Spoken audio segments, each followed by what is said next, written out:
Welkom dames en heren bij deze webinar over IASO en de 8 redenen waarom je vandaag nog IASO zou moeten gebruiken.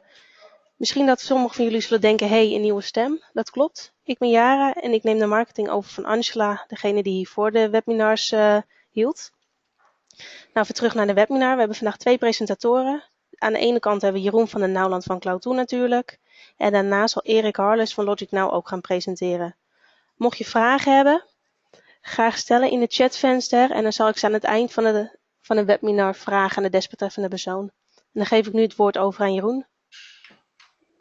Dankjewel Jara. Sowieso van mijn kant uit ook voor iedereen een hartelijk welkom. Mooi webinar vandaag over IASO uiteindelijk en inderdaad de 8 redenen uiteindelijk waarom je vandaag nog uiteindelijk met het gebruik van IASO zou moeten gaan starten. Wat gaan we het vandaag over hebben? We gaan het hebben over IASO uiteindelijk. Even een korte introductie voor de mensen die nog niet bekend zijn met IASO. Met hoe het product in elkaar zit en hoe het globaal is opgebouwd.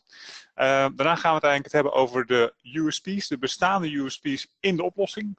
En daarna zal Erik Harles het van mij overnemen uiteindelijk, en die zal uiteindelijk iets gaan vertellen over de roadmap. Dat is het programma van vandaag. We sluiten af met een Q&A. Dus in de Q&A uiteindelijk wordt gevuld met vragen van jullie kant uit. Dus als jullie vragen hebben, schroom niet. Zet het uiteindelijk in de chat. Dan gaan we die aan het eind behandelen uiteindelijk. En zal of ik of Erik zal ze uiteindelijk oppakken. Introductie denk ik in eerste instantie IASO is een filebag-oplossing, zou ik wat uitgebreider op ingaan. Als we kijken naar een filebag-oplossing is het zo dat we een backup maken van de files die op een volume staan, of eigenlijk van een selectie van de files die op een volume staat. En die brengen we in basis over naar een datacenteromgeving. Dat is eigenlijk de basis van de oplossing die we bieden met een filebag-oplossing en dus ook met de IASO. In tegenstelling tot image-oplossingen waarbij we echt een volledig volume pakken en die overbrengen naar een datacenter. En alhoewel een image-oplossing veel voordelen kent het ook een aantal nadelen. Dat is namelijk bijvoorbeeld dat je ook heel veel temp-files en eigenlijk onnodige files meeneemt in de backup. En dat kan je met een filebag-oplossing heel makkelijk voorkomen dat je die er gewoon uit kan filteren en niet kan selecteren. Als we kijken naar IASO, dan zie je eigenlijk dat het een mooie combinatie is van 2 oplossingen. Want het is eigenlijk zowel een agent-oplossing als een agentless oplossing. Dus het kent wat dat betreft eigenlijk 2 gezichten. En als we kijken naar de kenmerken van een agent-oplossing, is feitelijk het feit dat we de agent, in dit geval de IASO-client, installeren op de OS-laag. En dat kan dus zowel zijn op een fysieke server als uiteindelijk op een virtuele server. En als we kijken naar een fysieke server, installeren we natuurlijk gewoon de client op de server zelf. En op het moment dat we kijken naar een virtuele omgeving, dan wordt die client geïnstalleerd op de OS-laag van de VM. Dus we installeren de client in de VM. Nou, dat is de ene mogelijkheid, de agent-oplossing. Andere mogelijkheid is dat we gaan werken op de agentless-oplossing. Daar kom ik zo meteen op terug. Als we kijken naar die agent-oplossing, hoe kunnen we dan backups maken? Of waar kunnen we backups van maken binnen die omgeving? Nou, enerzijds van losse files. Daarnaast kunnen we backups maken van databases. En dat is heel divers. MySQL, MS SQL, Oracle-omgevingen. Die kunnen allemaal meegenomen worden in de backup. SharePoint-omgevingen kunnen we een backup van maken. Hetzelfde geldt voor Exchange-omgevingen. En daarnaast, en dat is een hele belangrijke, kunnen we een backup maken van system state. En die combineren we overigens in heel veel situaties met het volledige OS-volume. En die combinatie is op de manier zoals IASO het aanvliegt een hele belangrijke. Want op basis van een system state en het volledige OS-volume kunnen we uiteindelijk volledige systemen recoveren en zelfs op een soort bare metal manier recoveren. Daar komen we later uiteindelijk op terug. Als we kijken naar welke operating systems ondersteund worden, dan is dat Windows, Apple, Linux en FreeBSD. Dus dat zijn eigenlijk de OS'en die ondersteund worden. Dus eigenlijk een heel breed scala aan operating systems die gebruikt kunnen worden met IASO. Dus eigenlijk kan je met IASO op bijna elke omgeving wel aan de slag. En dat is ook een belangrijk voordeel van IASO. Nou, wat ik al eerder zei, IASO is een oplossing met 2 gezichten, zowel een agent-oplossing als een agentless-oplossing. En als we gaan kijken naar de agentless kant, dan is het zo dat de client wordt geïnstalleerd niet zozeer op de OS-laag, maar uiteindelijk op de hypervisor laag. En als we praten over agentless oplossing, dan is het ook zo dat die uiteindelijk alleen beschikbaar is op een virtuele omgeving. En door het feit dat we die client installeren op de hypervisor laag, kunnen we op een hele eenvoudige manier selecteren van welke VM's we uiteindelijk een backup willen maken. En uiteindelijk kunnen we ook nog selecteren van welke volumes van de VM's we een backup willen maken. Dus dat is een andere manier. Het voordeel is dat we het ook heel snel kunnen implementeren. Want het enige wat we hoeven te doen is die client installeren op die hypervisor laag. En dat is eigenlijk alles wat we hoeven te doen. En daarna kunnen we gewoon door het selecteren van de VM's de backup daadwerkelijk maken. Als we kijken naar niet zozeer de ondersteunende OS zoals er bovenin staat, maar de ondersteunende hypervisor modellen, dan is dat zowel VMware als Hyper-V wat erin ondersteund wordt. Dus dat zijn de twee omgevingen waarmee je een agentless backup zou kunnen maken met IASO. Vraag zou misschien kunnen zijn, oké, agentless, agent oplossing, wanneer zet ik wat in? Nou, misschien even de belangrijkste verschillen op een rijtje. Als we kijken naar een agent oplossing, de belangrijkste voordelen daarvan zijn het feit dat we op een application-aware manier een backup kunnen maken. Dus uiteindelijk de oplossing IASO is zich bewust van de applicatie die op de omgeving actief zijn en kan het eigenlijk ook zorgen dat die applicatie in een soort consistente staat komen voordat er een backup wordt gemaakt. Dus dat betekent dat we eigenlijk zeker weten dat op het moment dat we een recovery gaan uitvoeren van bijvoorbeeld een database, dat we weten dat die uiteindelijk in een soort clean shutdown geplaatst is en dat we uiteindelijk hem ook op een makkelijke manier kunnen recoveren zonder dat we daar allerlei stappen aan hoeven los te laten. Voordeel van de agent-oplossing is dat we het ook kunnen inzetten op fysieke omgeving. Wat ik al eerder zei, agent-oplossing kan alleen worden ingezet op virtuele omgevingen. Het is onafhankelijk van de methoden van virtualisatie. Dus de agent-oplossing kunnen we ook inzetten op Zen-omgevingen bijvoorbeeld. Omdat we eigenlijk op de OS-laag zitten. Als we even kijken naar virtuele omgevingen. Maakt eigenlijk niet zo vreselijk veel uit wat daaronder draait. En we kunnen twee manieren van recovery toepassen. We kunnen zowel volledige systemen recoveren als het feit dat we losse files kunnen recoveren. Dat laatste komt overigens ook beschikbaar in de agentless-oplossing. Daar zal Erik waarschijnlijk zo meteen iets meer over gaan vertellen. Maar op dit moment is het zo dat het eigenlijk alleen nog kan losse files recoveren op basis van de agent-oplossing. Voordeel van de agentless oplossing is het feit wat ik al eerder zei dat het makkelijker in te regelen is. En dat het minder afhankelijk is van de operating system wat er draait binnen die VM. Want in basis hebben we daar eigenlijk niet zo heel veel mee te maken. We maken gewoon een backup van die VMDK of van die VAD. En die kunnen we uiteindelijk als zijnde volledig recoveren. Even de belangrijkste verschillen naast elkaar. Ik denk dat we in de praktijk het meeste zien dat er een agent-oplossing wordt ingezet. Eigenlijk om de redenen ook die daar weergegeven staan. Maar er zijn ook voldoende redenen om aan te geven dat er een agent-oplossing uiteindelijk een goede oplossing zou zijn voor een bepaalde situatie. Mocht u erover over twijfelen, moet ik hier nu gaan voor agent of voor agentless? Schroom niet, laat ons eventjes weten, denken we graag mee. Maar ik denk in 80% van de gevallen is de agent-oplossing uiteindelijk de juiste keuze. Als we kijken naar de belangrijkste USP's van IASO, dan zijn dat er een aantal. Enerzijds is het zo dat ik heb hier van mij staat bare metal recovery. Ga ik iets daar dieper op in zometeen. Data deduplicatie, virtual disaster recovery, zal ik zo ook wat met meer detail uitleggen. Standby image, belangrijke backup accelerator, virtual drive en passive fallback. Dat zijn eigenlijk allemaal unieke elementen van de IASO oplossing. Als we kijken naar de bare metal recovery, dan is het zo dat er elke dag een backup wordt gemaakt. Je zou eventueel met juist ook vaker een backup kunnen maken. Maar we zien veelal dat als we op een file-based manier een backup maken van een server, dat het 1 keer per dag, maximaal 2 keer per dag is. En die backup wordt gemaakt. En op het moment dat die server dan down gaat, kunnen we eigenlijk op een hele eenvoudige manier een recovery uitvoeren door een nieuwe server te pakken. En die vervolgens uiteindelijk dan daar een stukje software daarmee te booten. In dit geval wordt even genoemd de IASO BMR ISO, de Bare Metal Recovery ISO. Daarmee booten we de server en vervolgens kunnen we dan rechtstreeks uiteindelijk een image of eigenlijk de backup inladen op die server. En zonder dat we dan een OS hoeven te installeren of programma's hoeven te installeren, kunnen we het volledige systeem recoveren. Belangrijk is dat de Bare Metal Recovery van IASO op dit moment naar similar hardware is en nog niet zozeer naar dissimilar hardware. Ook daar wordt aan gewerkt. Dus in die zin ook daar komt IASO uiteindelijk, als ik het goed heb in mijn hoofd zitten, met een oplossing. Maar op dit moment is het alleen naar similar hardware. En als we praten over een virtuele omgeving, dan zal het eigenlijk altijd similar hardware zijn. Dus dat is het voordeel van een virtuele omgeving. Belangrijk element, dat is dat bijvoorbeeld vergelijken met AC, om even een voorbeeld te noemen, heb je deze mogelijkheid eigenlijk niet. Dus dan zie je eigenlijk dat je in een soort disaster recovery situatie feitelijk OS-laag moet installeren, programma's moet installeren en daarnaast de file moet recoveren. Dus dat is de ene weg. Andere weg zou zijn als je een Windows backup gemaakt hebt met AC, zodat je de Windows backup terugzet en daarna los de files recovert. Maar dat zijn altijd meer stappen dan dat je in dit geval met IASO moet doen. Dus op zich een hele fraaie mogelijkheid. En op het moment dat je hem overigens gerecoverd hebt, dan blijft hij gewoon keurig netjes backups maken, want de IASO software zit uiteindelijk ook in die image in. Ander belangrijk punt en USP van IASO is de datadeduplicatie functionaliteit. Als we daar iets dieper induiken, dan zie je eigenlijk dat elk backup pakket een bestand sliced in blokken. En vervolgens wordt er gekeken naar welke blokken er gewijzigd zijn. En die gewijzigde blokken die worden overgebracht uiteindelijk naar het datacenter of in ieder geval toegevoegd aan de backup. Op die manier wordt een incremental backup gemaakt. En dat geldt niet alleen voor IASO, dat geldt eigenlijk voor alle oplossingen. Je kan je voorstellen als je die blokken klein genoeg maakt, dat daar op een gegeven moment dezelfde inhoud, dezelfde 1-0 combinaties in terugkomen.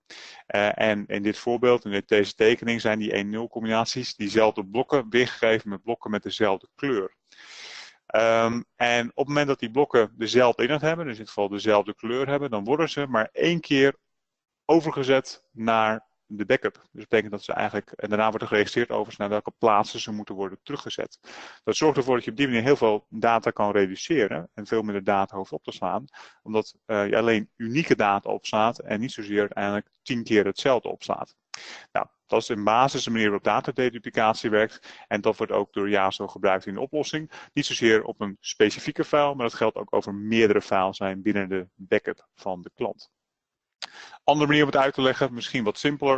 Op het moment dat je een Word-document hebt en in die Word-documenten staan 3 keer dezelfde foto, dan gaat IASO maar 1 keer die data van die foto opslaan. En vervolgens gaat hij er bij de recovery rekening mee houden dat hij op 3 verschillende plekken dat moet terugzetten. Dat is eigenlijk een andere manier, misschien een wat simpele manier om datadeduplicatie uit te leggen. En op die manier wordt die data gereduceerd. Nou, in dit specifieke voorbeeld gaan we het heel extreem doen. We gaan van 500 gig naar 200 gig terug. Dat zal je in de praktijk niet zien. Ik denk dat je gemiddeld praat over feitjes zo'n 30% reduceert aan data op basis van datadeduplicatie. Hele andere mooie, fraaie optie is ook Virtual Disaster Recovery. En Virtual Disaster Recovery is eigenlijk gebaseerd op die techniek die ik al eerder aangaf. Dus dat is een system state backup gecombineerd met het Windows OS volume wat we daarin meepakken. En dat werkt zowel op fysieke servers, maar ook op virtuele omgevingen, Hyper-V, VMware. Maar ik heb hier voor het voorbeeld ook maar even Zen bijgezet, om het voorbeeld wat kracht bij te zetten. En wat ik al zei, we maken daar dus van zo'n omgeving een system state backup. En we backup uiteindelijk het volledige OS volume. En dan kunnen we onafhankelijk van wat het was, een recovery uitvoeren naar ofwel een Hyper-V ofwel naar een VMware omgeving. Dus op zich is dat een hele fraaie manier om een recovery uit te kunnen voeren op basis van de backup die gemaakt is met IASO. Dat maakt je ook heel flexibel. En hij koppelt hem ook direct, in het geval van VMware, overigens direct aan de VMware-omgeving. En bij Hyper-V dropt hij als het ware de VAD of de VADX. En die kan je daarna heel makkelijk koppelen aan een Hyper-V guest. Hele fraaie optie, wat ik al zei, one-step recovery. Dus het is niet zo dat je daar verschillende stappen over hoeft te zetten. Dus in basis, je selecteert het, je recovert het en daarna werkt het. En dus ook vanaf bijvoorbeeld een fysieke omgeving is dat mogelijk. Standby image, een andere hele mooie, fraaie optie. Standby image doen we eigenlijk op dezelfde manier. Dus we maken, als we het in ieder geval heel goed willen doen, uiteindelijk een image van zowel een system state als uiteindelijk een OS volume. Dat hoeft overigens niet direct. Maar voor de meest uitgebreide voorbeeld doen we dat wel. En we recoveren dat naar een lokale VAD of een VADX. Dat is eigenlijk hetgeen wat we doen. En het aardige van een VAD of een VADX is dat we daar een aantal dingen mee kunnen doen. Dus we kunnen uiteindelijk een nieuwe guest aanmaken binnen Hyper-V. En vervolgens die VAD of die VADX eraan koppelen. En op die manier kunnen we uiteindelijk, als die dan bootable is, dan kunnen we ook meteen starten, die guest. Dus dat is een mooie, fraaie optie. We kunnen hem beschikbaar maken als een drive op je laptop, bijvoorbeeld. Dus door gewoon, als hij op een externe schijf staat, koppel je de externe schijf aan de laptop. En dan kan je op een heel eenvoudige manier die VAD of die VADX koppelen als een drive. Dan kan je daar ook meteen bij je data. Dat is een hele fraaie optie. En daarnaast kunnen we hetgeen wat we ook doen met Hyper-V, kunnen we ook doen met VirtualBox. Dat is een product van Oracle. Dus daar kunnen we ook een hypervisor techniek. En daar kunnen we ook gewoon een guest in aanmaken. En vervolgens die dan opbrengen met die VAD of die VADX eraan gekoppeld. Belangrijk is nog even aan te geven dat als we praten over standby image, dat het een continue recovery is. Dus elke keer als de backup heeft gedraaid, wordt er lokaal uiteindelijk zo'n VAD of een VADX neergezet van de laatste versie van de data. Dus elke keer als die backup draait, zet hij de recovery neer. Dus je hebt uiteindelijk daar altijd de laatste versie van je data staan. En dan kan je dan vervolgens deze recoverpaden aan koppelen. Verder is het belangrijk dat het op zich niet noodzakelijk is voor deze omgeving, voor deze tool, om zowel een system state te maken als een OS-volume. Want je zou in theorie ook alleen een volume erin kunnen zetten. Alleen is het wel belangrijk dat je dan optie 1 en optie 3 niet kan gebruiken. Want zonder system state en OS-volume is die guest niet bootable. Dus of is die disk niet bootable. Dus dat is een belangrijke. Maar het kan dus ook door alleen gewoon data te pakken zonder system state en bijvoorbeeld ook zonder OS-volume. Dan werkt dat ook. Hele fraaie tool. Zeker ook heel nuttig om in te zetten. En zeker ook te adviseren eigenlijk dat mochten er ook klanten zijn die gebruik maken van IASO, om deze tool uiteindelijk daarbij te zetten. Ander aardig is de Backup Accelerator. Moet ik even iets verder duiken in de techniek hoe IASO werkt. Wat ik al zei, IASO en elke backup oplossing maakt uiteindelijk blokken van een bestand en gaat vervolgens kijken naar die gewijzigde blokken. Nou, als ze kijken naar het proces van die gewijzigde blokken, dan worden ze dus bepaald. Vervolgens wordt die gewijzigde data gecomprimeerd en daarna wordt die data encrypt en vervolgens wordt het overgebracht naar het datacenter. Dat is het proces wat er gebeurt.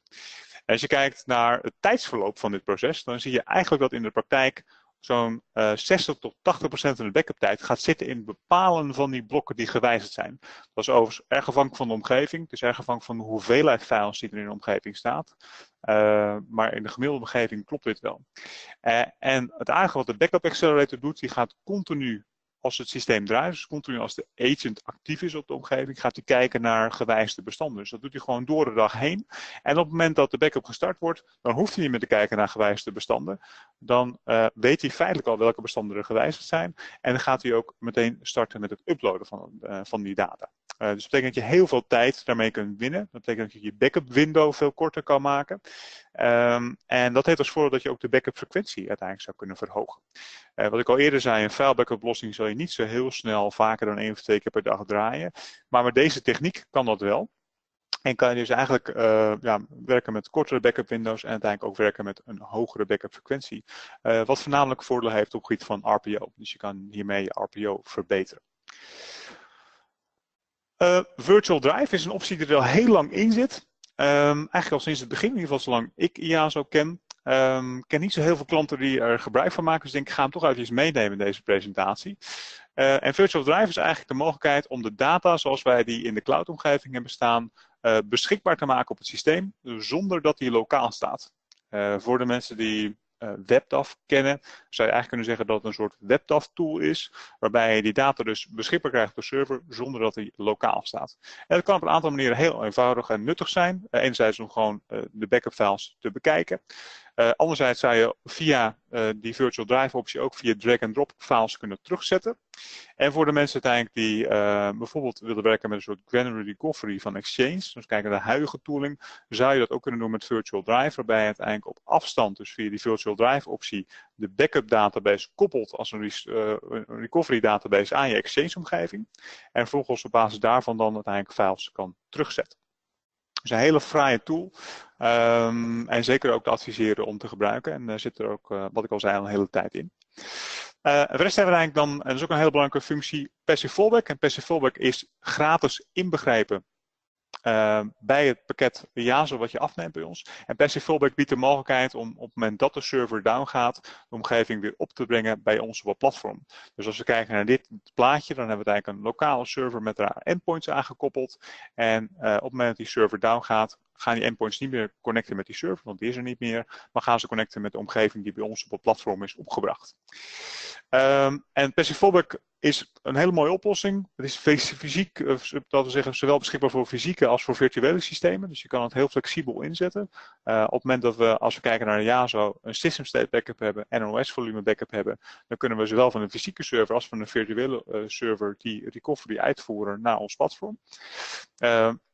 Belangrijk is wel dat de nadruk ligt op virtuele omgevingen. Het is flexibel. Dus je maakt niet uit of je nou 1 server hebt of dat je 10 servers hebt. Je kan het eigenlijk gewoon recoveren. Er is geen investering nodig in de zin dat het zit inbegrepen in het backup pakket. Dus op het moment dat je een IASO backup pakket bij ons afneemt, zit het er gratis bij. De oplossing is offsite, dus staat volledig los van de omgeving van de klant. Het draait op een kwalitatief hoogstaand platform. Alles wat we draaien is een IBM-platform wat in zichzelf volledig redundant is. Het is direct beschikbaar, dus op het moment dat iemand het nodig heeft, dan kan daar nu gebruik van gemaakt worden. En het is overigens bedoeld als tijdelijke oplossing, waarbij je later dan weer terug migreert naar een permanente oplossing. En het belangrijkste wat Passive Fallback biedt, is dat je altijd een disaster recovery oplossing bij de hand hebt. Dus daar hoef je nooit meer over na te denken. Als je IASO hebt afgenomen bij ons, dan kan je het eigenlijk in elke situatie een recovery uitvoeren op ons platform.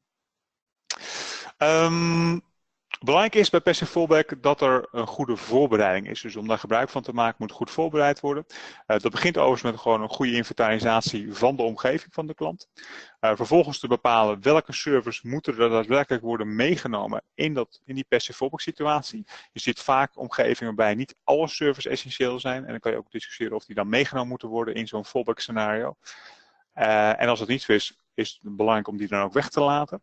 Vervolgens is het belangrijk om dan goed te beschrijven hoe ziet die fallback omgeving er dan uit. Dus dat vast te leggen. En daarna uiteindelijk dat goed te documenteren wat ik al zei. En dan de backup in te regelen. Waarop je vervolgens uiteindelijk een recovery gaat uitvoeren naar die fallback omgeving. En dat is gewoon puur een test om te kijken waar je tegenaan loopt. Het is feitelijk natuurlijk een volledige recovery van de omgeving. Dus er zullen vaste punten zijn waar je tegenaan loopt. En enerzijds is het belangrijk om dat goed te documenteren. En anderzijds is het belangrijk om zaken op dat moment goed in te regelen. Het heeft voornamelijk te maken met de firewalls en ook de netwerkinfrastructuur. En voornamelijk die firewalls en die netwerkinfrastructuur, ik heb dat hieronder eventjes omschreven, de firewall heb ik genoemd, maar de netwerkinfrastructuur valt in die V-app die eronder genoemd staat. Die kan je exporteren. Dus dat betekent dat we de firewall-instellingen kunnen exporteren en die kunnen we dan meteen gebruiken op het moment dat we een fallback scenario hebben. En we kunnen ook die netwerkstructuur kunnen we uiteindelijk exporteren en kunnen we ook weer terugzetten op het moment dat we hem nodig hebben. Dus dat betekent feitelijk dat de hele VLAN met uiteindelijk de servers als containers eraan hangen eigenlijk al bestaat. En het enige wat we dan nog hoeven te doen is een recovery uit te voeren per server. Nou, als je kijkt naar, als je die voorbereiding hebt gedaan, hoe ziet zo'n recovery scenario eruit? Nou, op zich heel simpel. Je krijgt toegang tot het platform. Je importeert de V-app, je importeert uiteindelijk de firewall instellingen. Dan heb je eigenlijk de structuur staan. Daarna hoef je alleen per server een recovery uit te voeren. En vervolgens is dan verbinding maken met de omgeving. Als het een omgeving is waar al een RDP-server in staat, dan kan je gewoon gebruik maken van RDP. Anders zou je wellicht kunnen overwegen om een VPN-tunnel te bouwen. En op het moment dat je dat gedaan hebt, dan heb je uiteindelijk toegang tot de omgeving en is die live en kan je daarmee werken. Dat is een hele korte schets even over hoe Passive Fallback werkt. Het is inbegrepen binnen het IASO-pakket. Dus zeker uiteindelijk een mooie feature en een van de USP's van de oplossing ook. Ik heb ook nog een mooie slide eventjes om te laten zien hoe dat dan werkt. Uiteindelijk die stap van het recoveren van de IASO. Als we even kijken naar de omgeving, dan zie je dat je uiteindelijk een server aanmaakt. Dat is even stap 1, dat is die container. Nou, belangrijk is dat je in die container even zorgt dat daar een 5 gig volume is, waarmee je dan het register erin kan zetten. Vervolgens is het zo dat je de server die aangemaakt is, dat is eigenlijk de stap die je neemt op het moment je Passive Fallback gebruikt, die boot je uiteindelijk met de ISO bare metal recovery tool. Als je hem boot, dan kies je uiteindelijk voor het feit skip and continue booting. Dat is de optie 0, die geven we in. Kom je uiteindelijk in dit scherm uit. Krijg je dan te zien, daar kies je eigenlijk aan de bovenkant voor de optie Restore. En daarna kies je voor de optie Start Disk Manager, dat is de plek waar de 4 bij staat. Die Disk Manager is dan dit schermpje, waarbij je uiteindelijk de diskpart commando's uitvoert, zoals je die daar beschreven ziet staan. Ik ga er even voor op dit moment even niet op in. Daarna kies je uiteindelijk de optie 6 voor het wijzigen van de temporary files. Location, zeg maar uiteindelijk. Dus die geef je even aan, dan verwijs je uiteindelijk naar het nieuwe volume. En vervolgens is het zo dat je dan aangeeft welke data je wil restoren. En daarna kies je voor de optie Restore. En dan gaat hij uiteindelijk restoren. En als hij klaar is met restoren, is het eigenlijk zo dat je die ISO bare metal recovery tool loskoppelt van de server opnieuw boot. En feitelijk draait de omgeving dan. Dus zo eenvoudig is eigenlijk het recoveren met de IASO client, de IASO bare metal recovery client, binnen de Passive Fallback omgeving. Dit geeft even de belangrijkste USP's aan. Brengt mij nu uiteindelijk bij Eric. Eric gaat iets vertellen over de roadmap. Welke features, mooie features uiteindelijk allemaal nog mogen verwachten uiteindelijk binnen nu en de toekomst. Dus ik zou zeggen, Eric, the floor is yours. Well, thank you. Thank you. I appreciate you having me today on the presentation. Just to quickly introduce myself, if you could kick over to the first slide there, I'd like to talk today a little bit about some of our beta, limited access, and production preview features that are available today in the product that we'll be moving into production in the near future. We'll go into discussing some released and production features that we've produced this year in our version 16.x releases, and let you kind of know where those are going and how those are proceeding. And then finally, we'll look at upcoming features and enhancements that are planned or targeted for the remainder of this year. So we will keep this at a high level, but if there are questions or comments, please feel free to enter those into the chat session, and we can answer questions toward the end of the session. Next slide, please. So when we look at current beta, limited access, or production features, effectively you can say these are all pre-release features at different levels of design. Linux virtual disaster recovery, we believe there's a lot of opportunity in this space. We released this toward the end of last year, and today it supports CentOS with virtual disaster recovery targets toward VMware ESX environments. We will be looking to move this out of beta into a full-blown production release, continue to expand OS support, and potentially hypervisor targets as well, so that we can offer a broader platform of virtual disaster recovery options for our customer base. I've got a couple slides on a few of these other beta, limited access, and production features here. Individual file restore. This is available today as beta in the software. We can target or work with both VMware and Hyper-V environments. So with this environment, we require you to install our virtual drive technology, which you learned about a little earlier, onto the system that is protecting the virtual environment. This would be the hypervisor for Hyper-V, or the system configured to protect VMware at a host level. That's available for download at iaso.com/downloads. Now we've set virtual drive up so that going forward, once you've installed it, it automatically auto-updates with each release, and it will prompt you if there's any need around system reboot in order to update the virtual drive drivers. The key thing with individual file restore is it allows you to get very granular inside of VM recovery. We've improved speed performances with this. Each release of virtual drive continues to offer improvements, and our plan is to be moving this out of beta into production here in the next few coming releases. Now, we will recommend that when utilizing individual file restore, as well as upcoming when we talk about granular restore for exchange, we recommend that you utilize the local speed vault option. It allows you to get LAN-based recovery speeds instead of WAN-based recovery speeds. So that is a significant improvement when it comes to recovery. Next slide, please. So I alluded to granular exchange recovery, the ability to recover individual messages from your exchange information store backups. This is available today in a beta or production preview inside of our 16.2 and 16.3 releases. We'll be moving out of beta into full-blown production in 16.4. This allows us to provide that mailbox level recovery from within the Backup Manager GUI itself. So if you go to the Restore tab, expand your Exchange granular restore selections on the left, you'll be able to look through your various recovery points, pick your information stores, expand out the information store, find your individual users, open their inbox, their contacts, their calendar, and grab individual items and restore those back to the production system. And with this being available through the Backup Manager GUI, you can do this remotely through a remote connection to the management console, or directly within the Backup Manager if you're remoted into the system, and it prevents any need to install any additional third-party software or drop to a command line to run Microsoft applications or Microsoft tools. We do support the latest versions of Exchange, anything from 2007 up through 2016.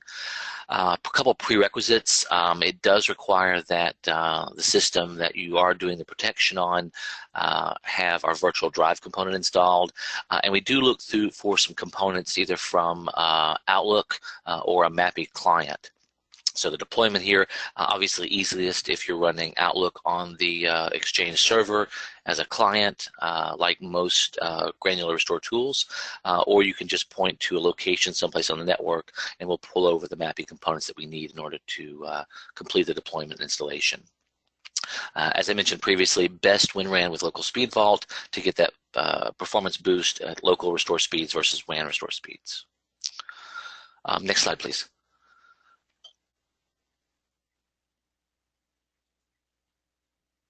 So the final beta or production preview component I wanted to talk about before we move into the other features is our HTML-based backup management console. So all of you are probably very familiar with our cloud management console, the standalone application used to manage tens to hundreds of devices centrally with just a few clicks. Our goal with this web-based or HTML-based management console is to continue to improve the usability around management of dozens to hundreds of devices, and we're doing that through an HTML console. So for those of you with credentials to the Cloud Management Console, you can actually visit backup.management and log into a production preview, if you will, of that management console. Use your existing partner credentials. We do phased releases or monthly releases for this management console to bring it up to, and in some cases exceed, the functionality of the standalone application. Today I would say we're probably at about 85% of functionality with the standalone console, but you'll see improved usability and you'll start to see advanced features and functions being introduced into the cloud console, but probably not retroactively rolled into the standalone UI.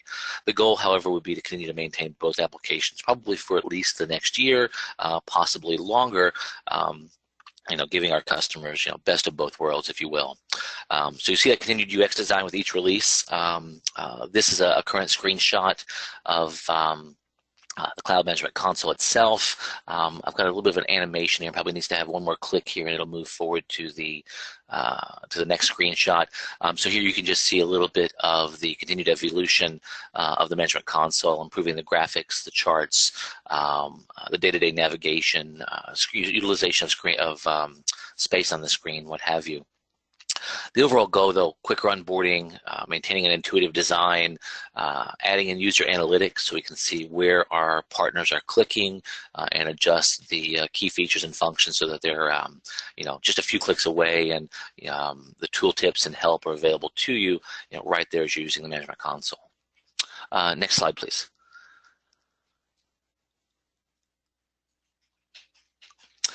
So as we move next to released and production features, a lot of what we do in our various releases now, which are monthly based releases, on the second Tuesday of each month we roll out our release available for download from downloads.iaso.com. And then we follow that up on the fourth Tuesday of each month with a push to our auto update service. So if you guys are enabled or configured for auto update, you'll automatically get that release and have access to these new features. A lot of the enhancements that go into that, though, are things you may not see, things that happen behind the scenes. So we do look at continued architecture, performance, and scale improvements.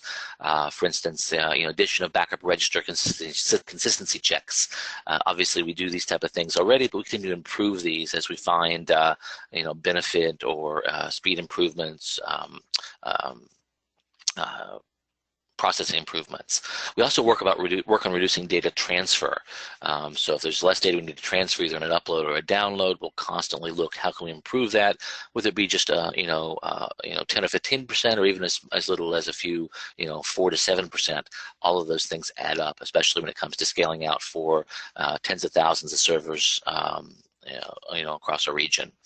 We also look at adding additional platforms and applications, whether it be a new application or a new platform, or just expanding to support the latest and greatest versions of existing applications. For instance, in the 2016 releases, we have added support now for Exchange 2016 and Microsoft SQL 2016. So things that happen behind the scenes that you may not realize that do justify moving to the latest and greatest releases. Next slide, please. Additional production features, we are looking very heavily at alerting and notification and usability. The web-based management console that I mentioned previously will continue to get enhancements around notification and alerting.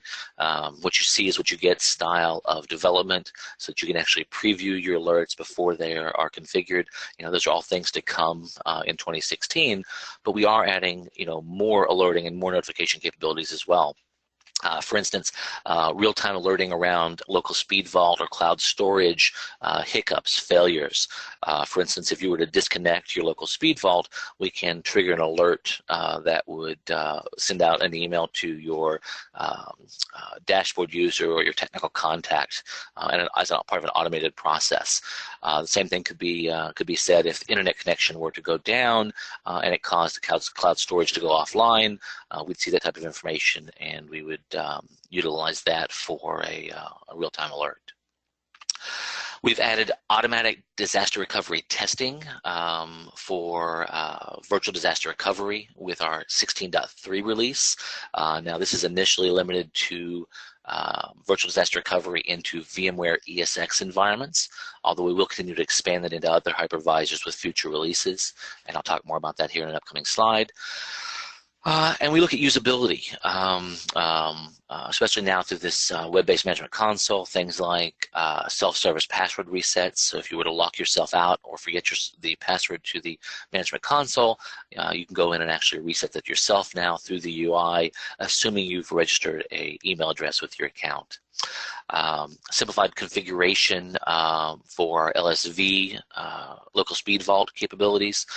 So now while you're configuring the local speed vault in the recovery console, upfront, foremost, as part of the continuous recovery dialog, it really simplifies the restore process without digging in deeper into individual VMs, and gives you a lot of functionality at your fingertips, performance capabilities with that LAN restore speeds instead of WAN restore speeds. Next slide, please.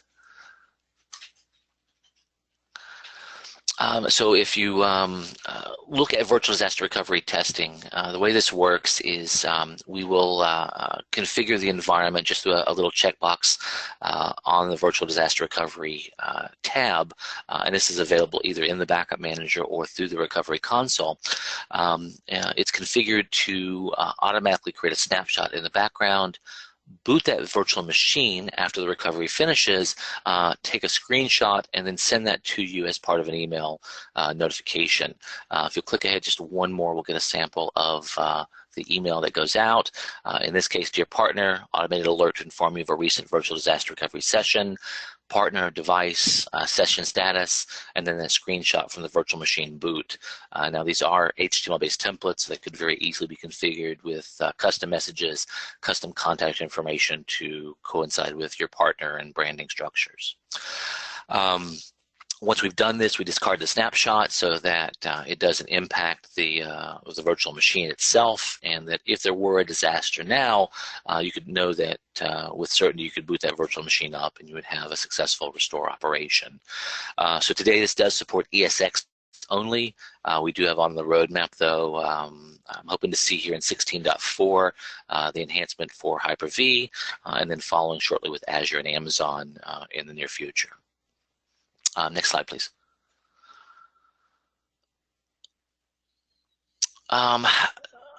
Self-service password recovery. So here you can see the login for the web-based management console.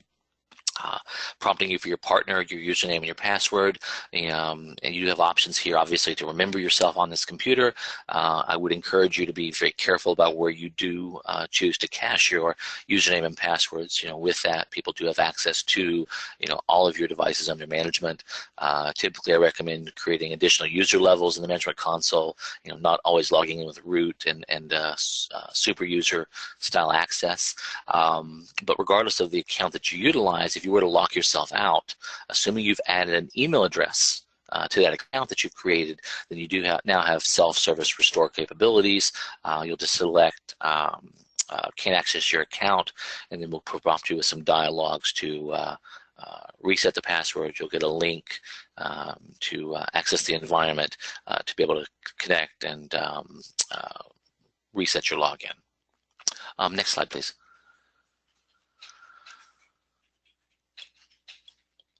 So I talked about security a little bit with the web-based management console, but security is really something that you need to take into account with any type of console access into your backup environment. Backup becomes the last line of defense in a lot of cases when your customers have data loss, especially cases where they've been breached by saboteurs, ransomware, or other Trojans. That backup copy may be the only way to inexpensively get out of the disaster that you're in. So we have developed what we call our double-checked technology. This is two-factor authentication. It is optional authentication that can be or will be able to be enabled at a user authentication level. It is today available in limited access. I'm working to continue to expand out the usability with a very select set of partners, and then of course our own internal users inside IASO. And then we will look to roll it out on a global scale with options that will allow you to force optional or disregard the functionality across partners. Choose whether you want to push it down mandatory or optional amongst your sub partners, and further down the tree. So the key thing with double checked is what we're gonna do here is we're gonna allow you to enable authentication through the web management console. We'll generate a self-service registration via a QR code. If you'll click forward one screenshot, please. Looks like a few of those came up there. I'll have to go back and address that in post-production. But we're going to generate a registration code, a QR code that you would scan with your camera. We've got an app that's available for your mobile device, either on Android or iOS. Utilizing that to scan this QR code or to manually enter the registration credentials, it will link your portable device to your IASO login. So now when you come back in, either through the web management console or through the cloud management console, the standalone application, we will prompt you on your registered mobile device to authenticate that login. And that's going to happen with it just in a few seconds of you entering your username and password. You'll get a notification on your mobile device to either approve or deny. If you choose to deny, you've got options as to explain why you're denying. It's a lost device, possibly a lost password, or actually even enter the reasons for the denial. When you log into the standalone management console, same type of thing. You'll see this little pop-up here, double-checked authentication, and you'll have the option to either push the request back out to the mobile device again in case you missed it, or just cancel the login. Today I'm looking at things like self-service registration, self-service de-authentication, opt-out technologies, just additional enhancements to this to improve the overall user onboarding and exit experience. So it is available for limited access today. If it's a case where you have a critical need for this type of technology, please speak to your account managers. We can look at maybe opening up limited access to you for some of the features if you'd like to evaluate them. Otherwise, stay tuned for the feature in a future coming release. Next slide, please. So let's talk about those roadmap enhancements, the things that are going to be coming down the pipe in the future that may be in a limited access today or alpha style of development that it will be impacting our 2016 releases. Obviously, we're going to continue to look at web-based management console development, the two-factor authentication I just showed you, but we're also looking at adding in things like view management, integrated documentation. So you've got full-blown online documentation, context-sensitive help, mouse over dialogues and quick tips inside of the web-based management console just to improve the user onboarding experience, getting started with your first few accounts, adding devices, learning where to download tools for disaster recovery, bare metal recovery, what have you. You'll continue to see that reporting and alerting enhancement, as I mentioned also, and this is going to be more of a what you see is what you get style of reporting and alerting. So think a combination between WordPress for defining a email template where you can drag in your logos and your text into a text editor, and then drop downs where you pull variables for various content, whether it be a device name or a partner name, amount of data transferred, time completed, pulling those from a pick list or a drop-down menu, if you will. And then secondly, the rule, when do I send this alert? When do I send this email? Think of that to be, something out of a book of, say, Outlook with your out-of-office wizard, where you can go in and say, when this condition happens, send this particular email to these recipients. Once again, all rule-based, drag and drop, and very easily configured and with a lot of click-through. We want to take away some of the more engineering or development aspects of notification and alerting that exists today. Once again, all very, very powerful. If there's things that you're looking to do that just aren't apparent to you, please definitely reach out, and we can work with you to help identify, or customize those alerting and notification templates. But we'll be making it more of a what you see is what you get style approach, and a lot more self-service with our enhancements to the Web Management Console. Advanced virtualization is another strategic initiative at a executive level with our backup products. You'll see continued enhancements around Hyper-V in support for compatibility of cluster shared volume environments. Today we are cluster shared volume compatible, but I want to go CSV compliant, and we'll be adding support for backup of SMB3 network shares, continued improvements, improvements around deduplication in cluster environments, overall efficiencies, being able to support disaster recovery on any of the protected nodes, what have you. You'll also see enhancements around the disaster recovery checks that I mentioned earlier. So we'll be expanding that to support VMware and various other cloud infrastructures. So you run your backups, you do your virtual disaster recovery either in a manual or an automated fashion. You get your daily emails of your successes with your screenshots of those VMs. Looking at usability things, how can we check that your virtual environments are running in an optimal condition? Can we automatically deploy VMware tools within a recovered VM to improve performance from a virtual disaster recovery perspective? Or can I even identify and turn on change log tracking inside of a VMware environment if necessary? So lots of enhancements to improve the virtualization aspect. There's only a couple key areas where you continue to grow and you enhance a backup and recovery environment. And that's first through obviously new platforms and applications, as we've talked about, but then it becomes performance and scale, improving the speed with which you back up data or more efficiency with which you back up data. The recovery side of the house, and a lot about the recovery comes down to usability and eliminating steps. So that's kind of the phase that we're in right now, enhancing recovery, eliminating steps to improve usability during that recovery, getting our customers back up and running faster. So next slide, please. You'll see also development around advanced deployment methods. We're looking at multi-use deployment packages so that you can create a deployment package for a customer or site and then deploy that with much fewer clicks, take full advantage of scanning and automation, to deploy an entire site versus creating and deploying individual machines one at a time. We're looking at advanced scheduling options very closely. Now, advanced scheduling is a little bit more than just changing the backup schedule to say every X hours.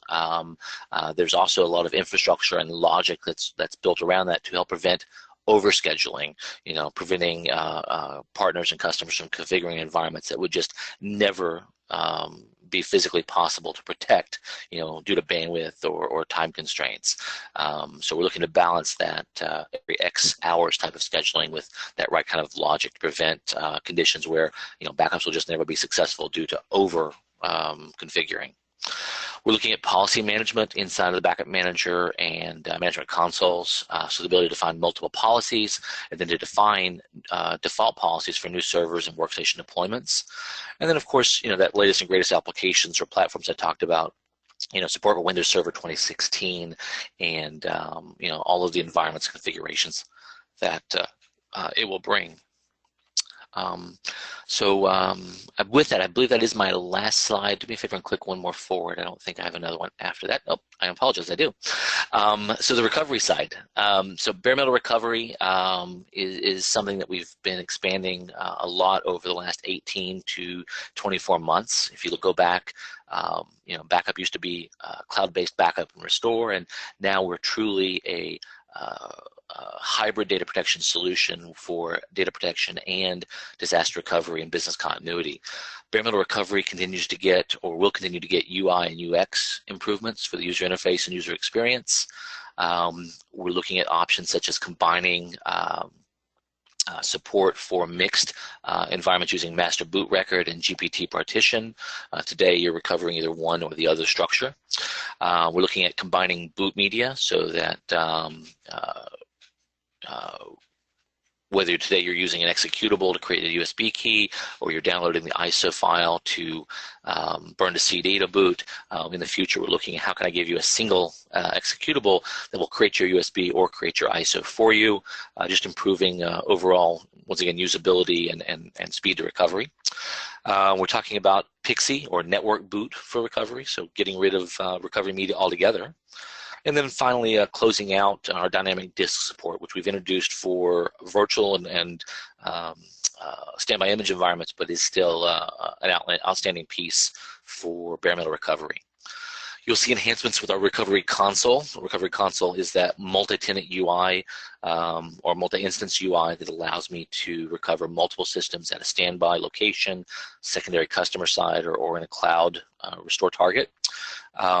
Today it runs as an application. We're looking to promote that to run as a service in the background.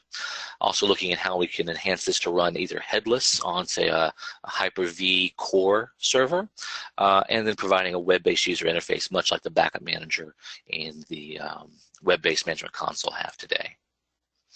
So that's going to really close it out for me from a roadmap perspective. I hope there are some questions available, questions from the panelists, from the attendees. If you have those, obviously, please feel free to enter those in the chat session. I'd be happy to respond to those.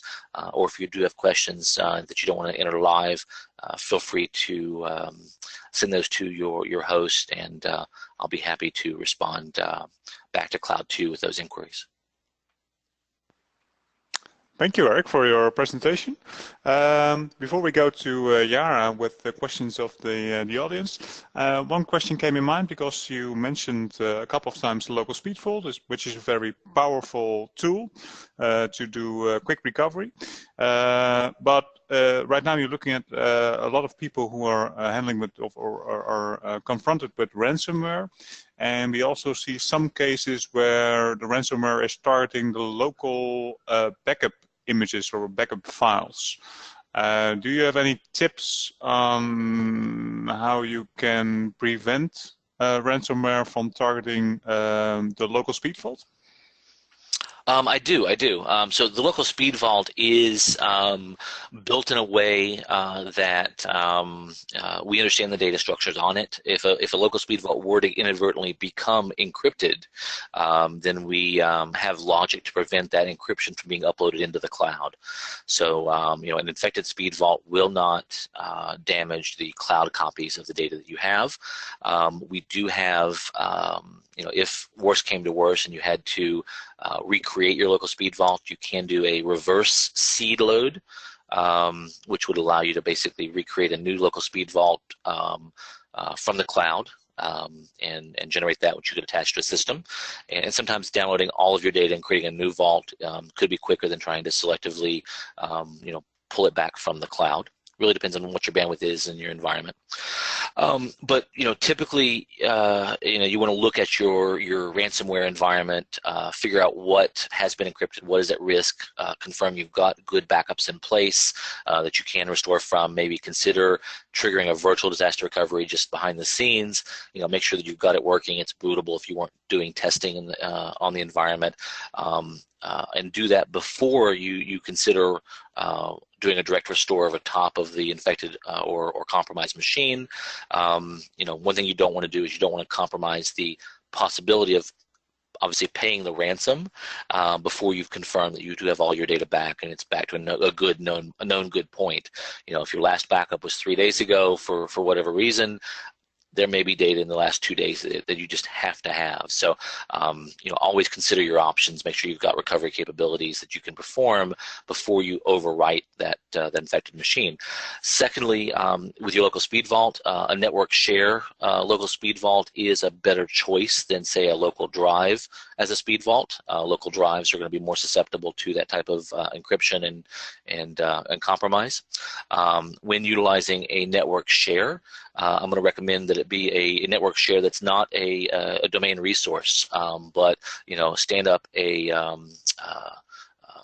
workgroup-based NAS device with its own authentication protocols, and use that authentication inside of the backup manager config in order to point back up to that device. Don't use it as a file share for your individual servers or your users. Don't give users reasons to have direct cached connections or mapped drives to that network share that you're using for your speed vault. Dedicated speed vault, on the network, but more of a work group with its own authentication capabilities. Okay, perfect. Thank you. Well, let's turn to Jaar with the questions of the audience. Ja, we hebben inderdaad een paar vragen. De eerste vraag is, staat de mogelijkheid om een backup te maken van Office 365 ook op de roadmap? En gaat dit alleen om het maken van een backup van een mail of komt hier ook een SharePoint ondersteuning bij? Okay, well, I think that's a good question for Eric. Eric has a question with regards to Office 365. Do you have anything on that on the roadmap in the near or later future? So Office 365 is an interesting environment. We do have a lot of partners that have customers that are moving to Office 365. So we've considered it a few times. We actually even started development, once or twice to do some investigation around cloud-to-cloud based data protection. Although the current stance for Office 365 is really one of investigation and monitoring. So we don't have an active development plan around Office 365 cloud-to-cloud based backup at the moment, but we do continue to monitor and evaluate the requests to see if it's an area that we want to step into. There are a few players out there that have built some functionality around it, but it's still a very, very infrequently requested item. And then the question really becomes, okay, once I've done this, what do I do with the environment? Most of our backup and recovery is meant to provide data availability, but with the structure and the way Office 365 works, if you've outsourced your environment to 365, if Microsoft is down, I've really got no place to restore that environment to get you back up and working or back up and running. So today, not a current plan, but we will continue to monitor it, and we could definitely change our stance on that in the future. Okay, perfect. Ja, volgende vraag, ja. Kent IASO een soort Head Start Restore mogelijkheid, zoals StorageCraft die kent? Ja, misschien mag ik denken, zal ik oppakken denk. Als je praat over Head Start Restore, is eigenlijk een automatisch restore proces. Waardoor eigenlijk als de backup gelopen heeft, een automatische recovery wordt uitgevoerd naar een VMDK of naar een VAD. Dat kan uiteindelijk ook met IASO en dat kan uiteindelijk op 2 manieren. Dat heb ik zelf al een beetje laten zien in de presentatie. Want met Standby Image is dat een methode, dus die vindt automatisch plaats. Maar ook Virtual Disaster Recovery kan je uiteindelijk op een soort continuous manier uitvoeren. Dus ook dat lijkt zeg maar uiteindelijk op de Head Start Restore functionaliteit van StorageCraft. Dus in die zin zeker zit daar een mogelijkheid voor. Absoluut, ja, zeker. Ja. Oké, en dan de laatste vraag. Gaat de IASO komen met een granular recovery mogelijkheid voor SharePoint? Okay, I think that's a question for Eric. Eric, There is a question with regards to the granular recovery for SharePoint. Is there something on that on the roadmap? Are you planning something on that? That's an interesting one. I can't say I've seen a lot of requests for SharePoint granular recovery. My time at other competitors out there in the backup space, I have built granular recovery for SharePoint, and it was a very, very highly requested item at once in the past with some other vendors, but I don't see a lot of it here on the IASO platform. So there's not currently a roadmap initiative for it, but once we do wrap up our individual file restore capabilities around VMs, which are in beta, and then of course Exchange granularity, that is a high possibility. I'll have to do some more research on that one and reach back out to you. If you could, capture the partners that are requesting that, I'd be happy to maybe dig a little bit deeper with them to find out a little bit more around requirements and things that they're looking for there. So it's an interesting request. Just not a lot of it right now, so not an immediate plan, but I definitely wouldn't rule it out. Okay, perfect. Then maybe one last question with regards to the SharePoint and the granular recovery of SharePoint. If someone has to do recovery of some data within a SharePoint environment and they have an IASO backup, what would the best approach be? Can you tell us something about that? Let me think about that one for a second. If we were talking about SQL or Exchange, you could do recoveries into, recovery storage groups or mount databases. My recommendation for somebody looking to do a SharePoint, some granular items out of SharePoint, might be to look at virtual disaster recovery. So enable a virtual disaster recovery of the SharePoint environment, create it as an offline VM, and instead of doing it as continuous restore, do the recovery once, come back and periodically do a update of that recovery environment, which should just be your Delta changes, every few days, every few weeks, and that would give you in a SharePoint environment where you could bring it up instead of a VM, drill down into a prior date of the structure, grab out the elements that you want, and so on. That might give you your best level of restore capabilities. It is a little bit more cumbersome than just mounting an environment and pulling data out, but it gives you the control of picking the point in time that you need, and it's a full environment, so all the services are going to start and the environment's going to run successfully inside of that VM. Oké, perfect. Ja. Hebben we nog meer vragen, Jara? Nee, dat waren de vragen eigenlijk. Mochten er nou nog wel vragen komen die nu niet gesteld zijn, voel je vrij ons te mailen of bel even. Dan komen we er graag op terug. En dan wil ik jullie bij deze hartelijk bedanken voor jullie aanwezigheid bij deze webinar. En ook heel graag uitnodigen voor onze volgende webinar. Die gaat over AC versie 7 en die plaatsvindt op 17 mei om 4 uur. Oké, super. Van mij komt ook uit dank sowieso voor iedereen die aanwezig was. Thank you, Eric, for being here and helping us out. So thank you very much for that. En in die zin voor iedereen alvast een fijne avond.